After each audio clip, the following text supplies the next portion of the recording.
Hello everyone, hope कि आप सब लोग बहुत अच्छे होंगे। आलो क्लासेस में आप लोगों का स्वागत है। आज का जो हमारा टॉपिक है वो है वाटर ऑफ क्रिस्टलाइजेशन। ये कैसी है बला है भाई? आइए देखते हैं कैसी बला है। वैसे इसका जिक्र मैंने अपनी लास्ट वीडियो में कर रखा है, उसको आप लोग जरूर देखिए। वैसे मैं सजेस्ट करूंगा कि शुरुआत से सारी वीडियोस देखिए, आप लोगों को ये सारी चीजें समझने में बहुत ही ज्यादा आसानी होगी। आइए हम लोग देखते हैं भाई इस बला को। तो वाटर ऑफ क्रिस्टलाइजेशन का मतलब है कि कुछ ऐसे सॉल्ट्स, इनके पास में क्या होता है कि ऐसी एबिलिटी होती है कि ये कंबाइन कर लेते हैं क्या, वाटर के मॉलिक्यूल्स को। क्या है? वाटर के मॉलिक्यूल्स को, और एक लूज बॉन्ड के साथ में एक क्रिस्टलाइन सॉलिड बना लेते हैं। क्या बना लेते हैं? Crystalline solid. अब इसी क्रिस्टलाइन सॉलिड को हम लोग ने बोल दिया है वाटर ऑफ क्रिस्टलाइजेशन, है ना? क्या बोल दिया है? Water of crystallisation.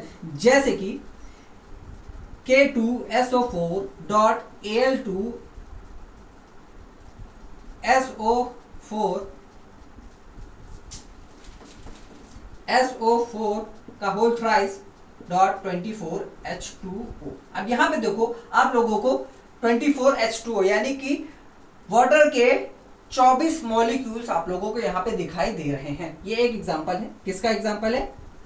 Potash Elm का।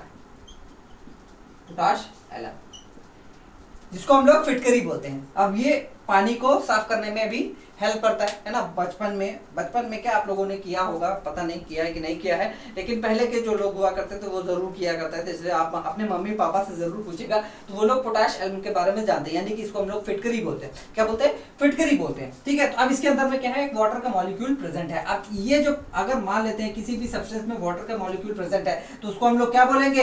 हाइड्रेटेड सॉल्ट बोल देंगे। क्या बोल देंगे? Hydrated salt.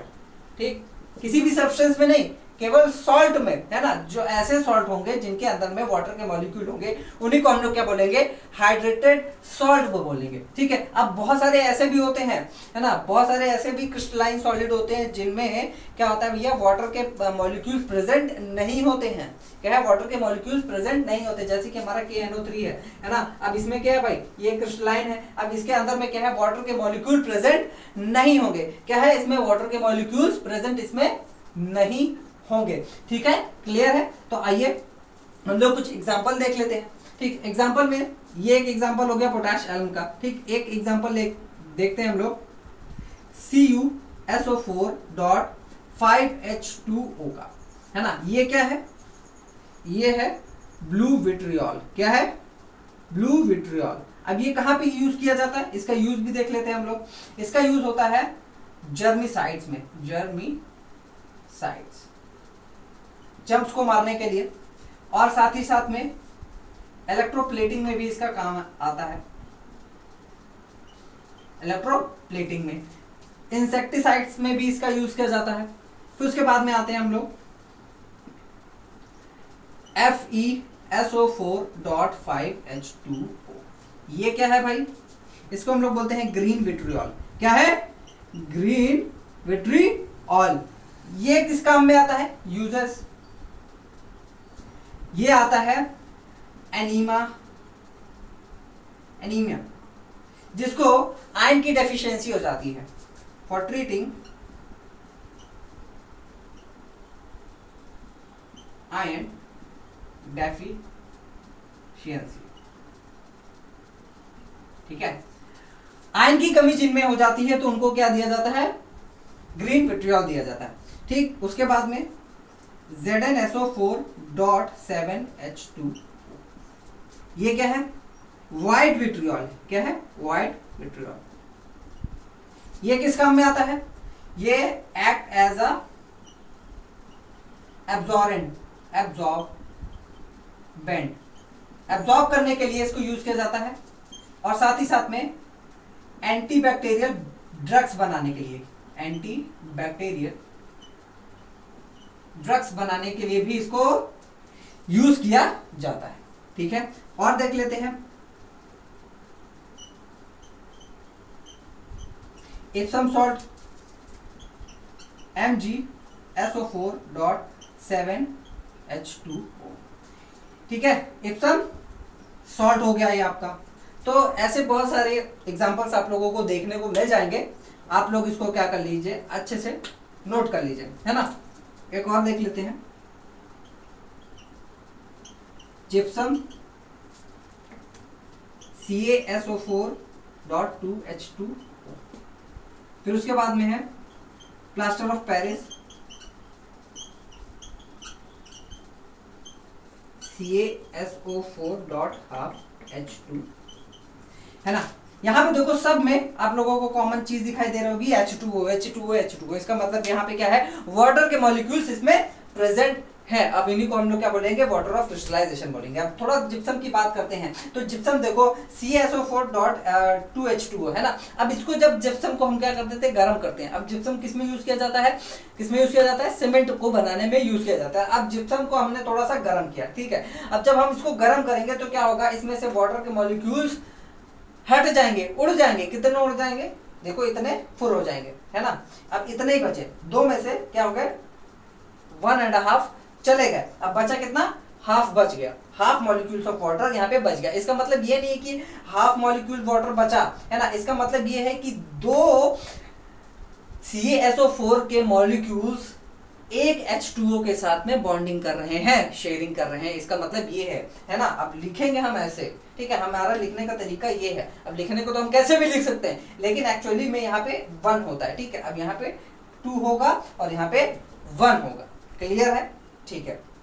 ये जो प्लास्टर ऑफ पेरिस है, अब जैसे देखो जिप्सम होता है, जिप्सम क्या होता है कि जैसे ही हमने इसको गर्म किया, इसमें से क्या है, वाटर के मॉलिक्यूल चले गए और बचा क्या, प्लास्टर ऑफ पेरिस। अब ये जो प्लास्टर ऑफ पेरिस है तो डॉक्टर्स यूज करते हैं, है ना। जब डॉक्टर्स यूज करते हैं तो उसको पानी के, जैसे फ्रैक्चर हो गया किसी को, तो उसको क्या है, पानी के साथ में मिला करके एक प्लास्टर चढ़ा देते हैं, है ना। अब जब प्लास्टर चढ़ा देते हैं तब ये धीरे धीरे जब सूखता है ना, जब ये धीरे धीरे सूखता है तो क्या है, क्या बन जाता है, वो जिप्सम फिर से बन जाता है। और जिप्सम क्या है, बहुत क्या है, बहुत ही अच्छा एक तगड़ा बॉन्ड बना लेता है। क्या है, बहुत ही अच्छा तगड़ा बॉन्ड बना लेता है, ठीक। अच्छा, अब यहाँ पे एक बात आ रही है, क्रिस्टलाइन सॉलिड। आप लोगों को क्रिस्टलाइन सॉलिड जो है, आप लोगों ने 9th में पढ़ा होगा, है ना। क्रिस्टलाइन सॉलिड क्या होता है, अब देखो जितने भी सॉलिड होते हैं, क्या है ना कि वो एकदम टाइट बॉन्ड बनाते हैं। जितने भी पार्टिकल्स होते हैं ना, देखो ऐसे पार्टिकल्स होते हैं और अच्छे से बॉन्ड बना लेते हैं, देखो, है ना। अच्छे से ऐसे बॉन्ड बनाते हैं, एक दूसरे से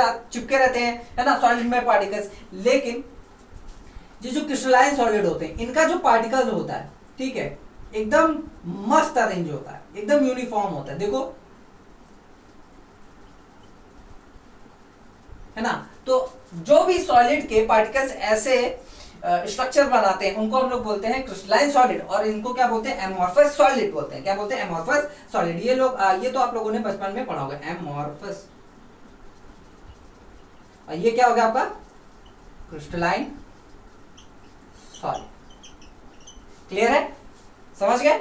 हर एक क्रिस्टलाइन सॉलिड में जरूरी नहीं है कि वाटर के मॉलिक्यूल्स आपको प्रेजेंट हो, ठीक है, क्लियर है। अब नेक्स्ट टॉपिक हम लोग देखते हैं। नेक्स्ट टॉपिक है हमारा एफ्लोरेसेंस। क्या है, एफ्लोरेसेंस। ये क्या है भाई, देखते हैं।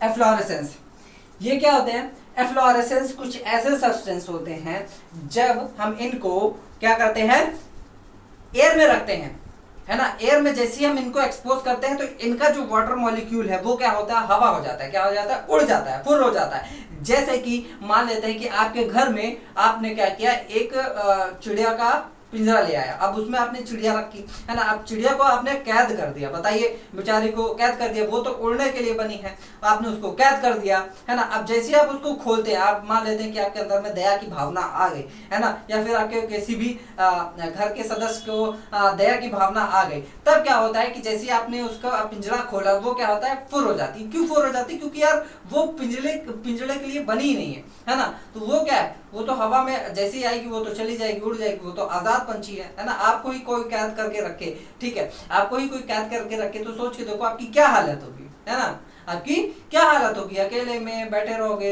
है ना, कुछ लोग आएंगे देखेंगे आप लोगों को, ऐसे आपको देखेंगे, या फिर आपके फैमिली वाले अगर आपको बंद कर देते हैं तो आप बात करेंगे थोड़ा सा, ये फिर चले जाएंगे, है ना। लेकिन आपकी हालत क्या होगी, आप सोच के देखो, जैसे आपको खोल दिया जाएगा, आप क्या है, वो एकदम आजाद पंछी की तरह उड़ते फिरोगे, इधर उधर घूमोगे, जाओगे, है ना। तो यहाँ पे भी वही केस होता है, ठीक है। तो एफ्लोरेसेंस सब्सटेंस ऐसे सब्सटेंस होते हैं, जब उनको एयर में रखते हैं तो उनके जो वाटर के मॉलिक्यूल्स है वो क्या होते हैं, हवा हो जाते हैं, उड़ जाते हैं। जैसे कि एक एग्जांपल लेते हैं, जैसे कि हमारा इप्सम सॉल्ट है MgSO4 है .7H2O है, ठीक है। जब इसको हम एयर में रखते हैं तो क्या होता है कि MgSO4.H2O, अब इसके 6 वाटर के मॉलिक्यूल्स हवा हो जाते हैं। तो मोस्ट ऑफ दी वाटर के मॉलिक्यूल्स क्या होते हैं, हवा हो जाते हैं, उड़ जाते हैं, ठीक है। तो इन्हीं को हम लोग क्या बोलते हैं, एफ्लोरेसेंस बोलते हैं। क्या बोलते हैं, एफ्लोरेसेंस, ठीक। अब आता है बात हाइग्रोस्कोपिक सब्सटेंसेस की।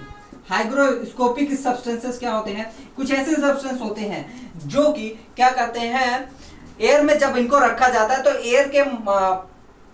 एयर के पार्टिकल्स में जो वाटर प्रेजेंट होता है उनको ये एब्जॉर्ब कर लेते हैं, है ना। ठीक इसका उल्टा है ना, ठीक इसका उल्टा है। ये क्या करता है भाई, जैसे हम इनको बाहर ले जाते हैं, जैसे कि हमारा सीएओ है, ठीक है, ये क्विक लाइम है, जैसे हम इनको बाहर ले गए, है ना, तो ये क्या करता है, कोशिश करता है कि पानी ढूंढे, क्या करता है, पानी ढूंढता है कि भैया मुझे पानी मिल जाए। अब हवा कहीं से नहीं मिला तो हवा से ही ले लिया, है ना। अब जब ये हवा से ले रहा होता है तो इसका जो स्टेट है वो चेंज नहीं होता है, समझ गए, स्टेट इसका चेंज नहीं होता। अगर बहुत ज्यादा हम पानी डाल देंगे तो ठीक है, वो तो मॉल्टन स्टेट में आ ही जाएगा, लेकिन यहाँ पे इसका स्टेट चेंज नहीं होगा जब ये एयर से मॉलिक्यूल्स को एब्जॉर्ब कर रहा होगा। तो जो भी ऐसे सब्सटेंस होते हैं उनको क्या बोलते हैं, हाइग्रोस्कोपिक सब्सटेंसेस बोलते हैं। क्या बोलते हैं, हाइग्रोस्कोपिक सब्सटेंसेस बोलते हैं। फिर उसके बाद में आता है डेलिक्विसेंट।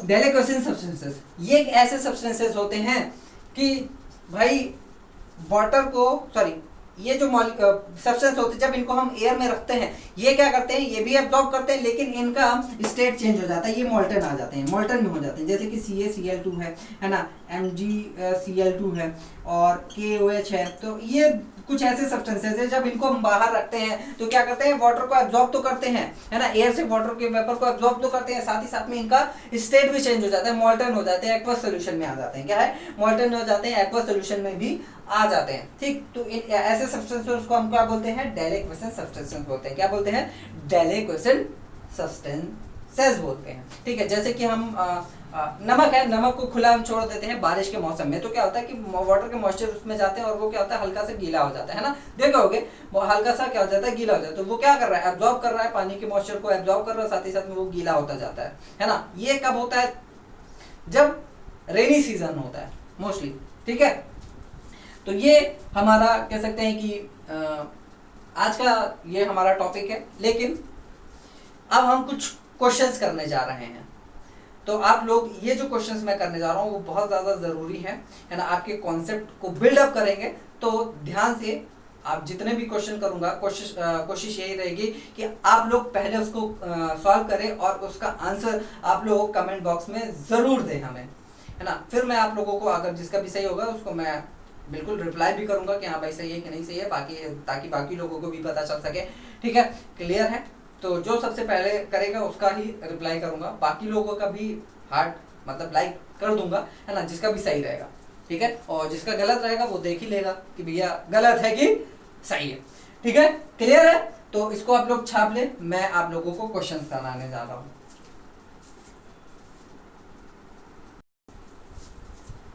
दो क्वेश्चंस है, पहले कोशिश करिए कि आप ही लोग करें, है ना, दोनों ही बहुत आसान है, ठीक है। तो आइए हम लोग देखते हैं क्या दिया है। What can you say about the pH of a solution that liberates carbon dioxide, है ना, फ्रॉम सोडियम कार्बोनेट। अब एक क्या है, सोडियम कार्बोनेट दिया है हमें, सोडियम कार्बोनेट हमें दिया है, Na2CO3 दिया है ना। अब ये किसी के साथ में रिएक्ट हो रहा है जो कि हमें क्या देता है, CO2 दे रहा है। क्या दे रहा है, CO2 दे रहा है।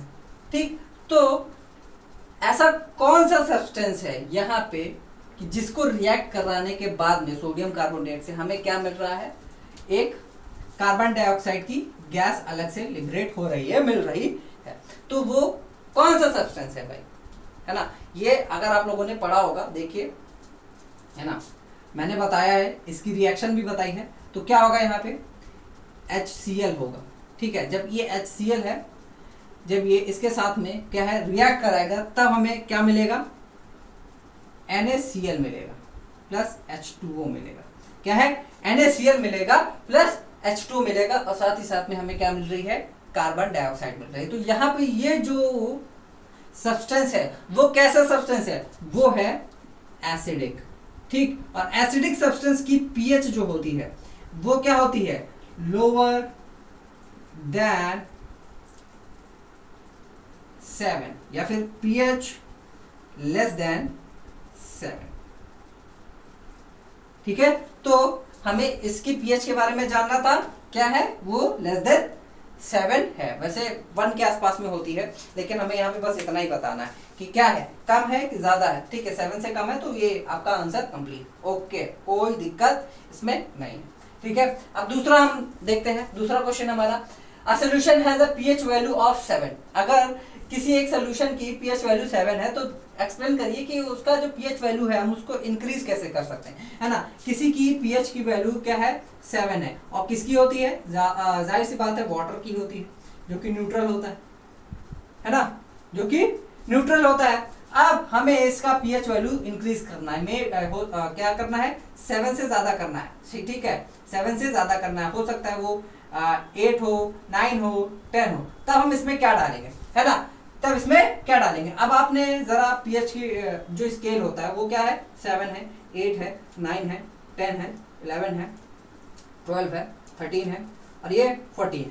अब इधर क्या है, 6 है, 5 है, 4 है, 3 है, 2 है, 1 है और 0 है। ठीक, अब आप इधर जाते हो तो क्या होता है, बेसिक नेचर होता है। क्या है, बेसिक नेचर, यानी कि बेस आ जाता है। और इधर आप आओगे तो क्या है, एसिडिक, एसिडिक नेचर आपको मिलेगा, यानी कि एसिड होते हैं इधर साइड में। तब अगर हमें किसी भी पीएच का वैल्यू बढ़ाना है, किसी भी सॉल्यूशन का अगर पीएच वैल्यू बढ़ानी है, तब हम क्या करेंगे, उसमें बेस डाल देंगे। सीधी सी बात है, बेस डाल देंगे तो भाई पीएच वैल्यू उसका क्या है, बढ़ जाएगा। और अगर किसी का कम करना है तो उसमें एसिड डाल दीजिए, उसका पीएच क्या हो जाएगा, कम हो जाएगा। बस इतनी सी बात, क्या ही जाने। बताओ कितना आसान क्वेश्चन है ना, नोट करें। नेक्स्ट क्वेश्चन कराता हूं मैं।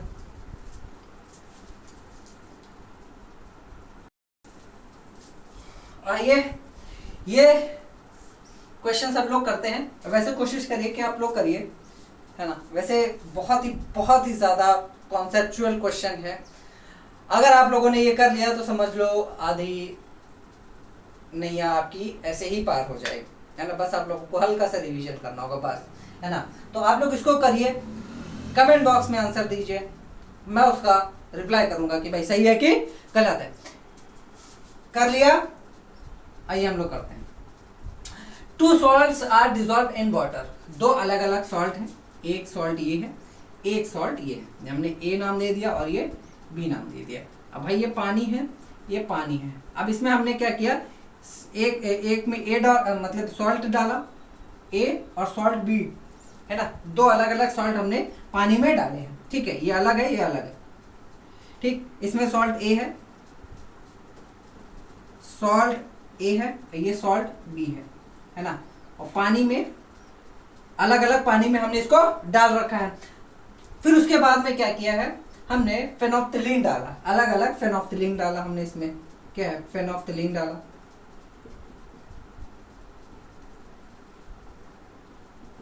इसमें भी हमने अलग से फेनोल्फ्थलीन डाला, ठीक। तो फेनोल्फ्थलीन डाला, अब एक सोल्यूशन क्या है, पिंक हो गया। मान लेते हैं ये वाला सोल्यूशन पिंक हो गया और ये वाला सोल्यूशन कलरलेस हो गया। अब भाई ये तो सॉल्ट है, ये भी सॉल्ट है। अब सॉल्ट में तो ऐसी हमने देखा नहीं था कि ऐसा भी कुछ होता है कि भैया फेनोल्फ्थलीन डाला उसका कलर ही चेंज हो गया, ऐसा तो हमने देखा नहीं था। लेकिन क्या ऐसा कुछ हो सकता है? हो सकता है क्या कि सॉल्ट में कुछ चीजें प्रेजेंट हो और उसकी वजह से फेनोल्फ्थलीन का कलर चेंज हो जाए। पहले फेनोल्फ्थलीन के बारे में जानते हैं कि जो फेनोल्फ्थलीन होता है ना, जो फेनोल्फ्थलीन होता है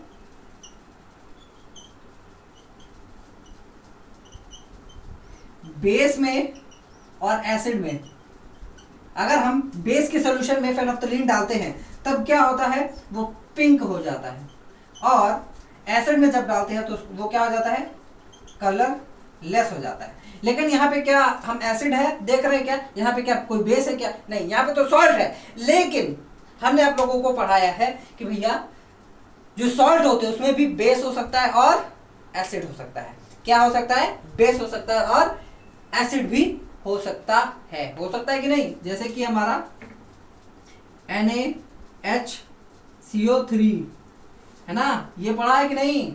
ये क्या है, इसमें था कि नहीं भैया? ये छोड़ो, अच्छा ये नहीं याद तो ये तो याद होगा, NaHSO4। ये क्या है, एसिडिक है कि नहीं भाई? ये एसिडिक है, ठीक। तो एसिडिक यहां पे नहीं होगा, सॉरी इधर होगा, एसिडिक है ना, एसिडिक है। अब ये जो एसिडिक होगा, ठीक है, किसी भी सॉल्यूशन में मिलेगा, है ना, हाइड्रोलिसिस जब हम कराएंगे, ठीक है, तो ये क्या देगा, ये जो सॉल्यूशन बन जाएगा वो कैसा बन जाएगा, एसिडिक सॉल्यूशन बन जाएगा। तो ये जब हम इसमें फेनोल्फ्थलीन डालेंगे तो कैसा हो जाएगा, ये कलरलेस हो जाएगा। इसमें क्या है, बेसिक सॉल्यूशन, बेसिक सॉल्ट है, क्या है, बेस सॉल्ट है, जिसमें क्या होता है, जैसे कि हमारा MgOHCl, ये क्या है, बेस सॉल्ट है ना। अब बेस सॉल्ट जब इसको पानी में डालेंगे तो ये कैसा सोल्यूशन देगा, एक बेसिक सोल्यूशन देगा। तो बेसिक सोल्यूशन में जो फेनोल्फ्थलीन होता है वो क्या हो जाता है, पिंक हो जाता है, और एसिड में क्या हो जाता है, कलरलेस हो जाता है। तो यही है यहाँ पे ये कॉन्सेप्ट, यही हमारा यहाँ पे कॉन्सेप्ट है, ठीक है, क्लियर है? छापना चाहते हैं छाप लें, ठीक। नेक्स्ट पे आते हैं, what is the use of the indicator in titration. अब भाई टाइट्रेशन होता है, आप लोग इसको 11th में पढ़ोगे भी, और साथ ही साथ में इसका एक्सपेरिमेंट में भी आप लोग यूज करोगे, ठीक है। तो what is the use of indicator in titration, और name the indicator used when the sodium hydroxide is titrated against sulphuric acid. यानी कि हमें क्या बताना है, सोडियम हाइड्रोक्साइड का जब हम टाइट्रेशन कर रहे होंगे सल्फ्यूरिक एसिड के साथ में, तब हम वहां पे कौन सा इंडिकेटर यूज करेंगे, ये बताना है। तो जब हम 11th में थे, ये वाला हमने किया था, ये वाला एक्सपेरिमेंट हमने किया था कि हमने क्या किया था कि एक फ्लास्क लिया, इसमें सल्फ्यूरिक एसिड डालिए, क्या है, सल्फ्यूरिक एसिड है, H2SO4, क्या है, सल्फ्यूरिक एसिड हमने इसमें डाल रखी है।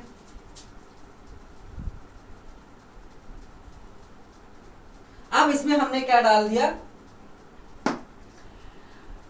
सोडियम हाइड्रोक्साइड डाला, ठीक है, इंडिकेटर भी डाल दिया साथ ही साथ में, इंडिकेटर,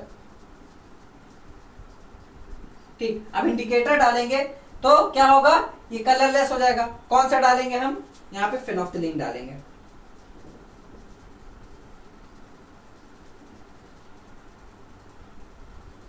यहाँ पे हम लोग फेनोल्फ्थलीन इंडिकेटर का यूज करते हैं, ठीक है। तो जब हम इसमें डालेंगे तो ये क्या हो जाएगा, कलरलेस हो जाएगा, है ना। ये कलरलेस हो गया, तो मतलब कलरलेस तो ऐसे भी है, ठीक। अब ये कलरलेस हमने इसमें डाला तो ये कलरलेस दिखा रहा है हमें। अब जब हम इसको, इसमें क्या है, सोडियम हाइड्रोक्साइड डालते हैं, क्या है, सोडियम हाइड्रोक्साइड को क्या है, एक टाइटर होता है हमारे पास में, उसको क्या है, बूंद बूंद करके हम इसमें सोडियम हाइड्रोक्साइड डालते हैं, क्या है, सोडियम हाइड्रोक्साइड डालते हैं।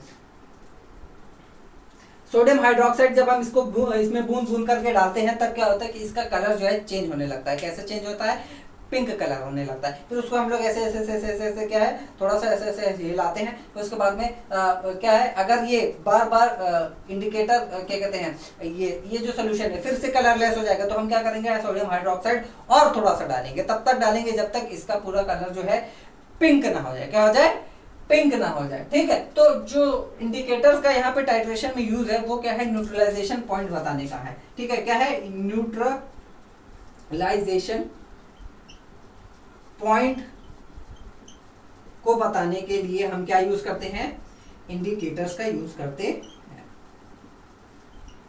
इंडिकेटर्स का यूज करते हैं। और हम ये भी पता करने के लिए यूज करते हैं कि भैया इस ये जो सॉल्यूशन है इसमें क्या ज्यादा है, एसिड ज्यादा है कि बेस ज्यादा है ना। अब बेस ज्यादा होगा तो भाई पिंक कलर दे देगा, है ना, अगर फिनाइलफथलीन होगा। और अगर एसिड ज्यादा होगा तो फिर वो क्या हो जाएगा, कलर लेस हो जाएगा। तो ये चीज हमने जो है 11th में की थी, 11th में की थी या 12th में की थी, याद नहीं है, क्योंकि भाई सेम ही लैब हुआ करती थी, सेम टीचर ही हुआ करती थी केमिस्ट्री की, 11th में भी 12th में भी, तो ध्यान में नहीं है। लेकिन हाँ, हम लोगों ने ये किया था, मुझे जहां तक याद है शायद 11th में ही हम लोगों ने इसको किया था।